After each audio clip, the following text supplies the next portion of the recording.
Well, a lot of the value is in the brand name Ceylon. We try to associate our market with our brand name as a country of origin. Um, Kenya still hasn't reached that point where they are sought after. No one goes in the store and says, could I have some Kenyan tea? It hasn't got to that point yet.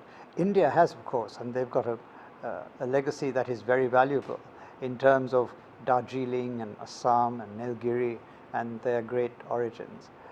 So we do compete amongst the countries, but we compete by promoting our origin.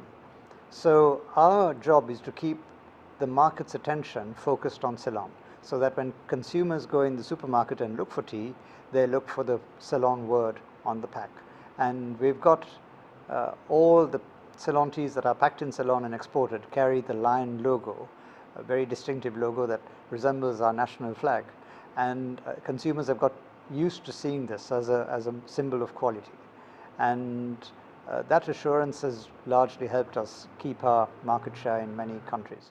A lot of our principal markets are actually quite politically and economically unstable, which results in a lot of volatility in our tea exports.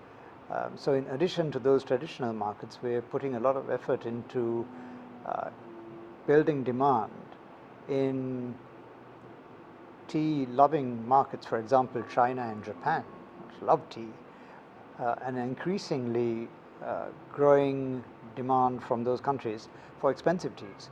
So a lot of Ceylon tea is now finding its way to China and to Japan at the high end of the market. And growth in China, for example, has been growing like 30% year on year for about the past 5 years. Very rapid level of growth. So we're very optimistic about those countries. China produces some black tea. It's largely a green tea market, but the Chinese are so crazy about tea that they experiment with all kinds of different origins. And so there's increasing interest in black tea.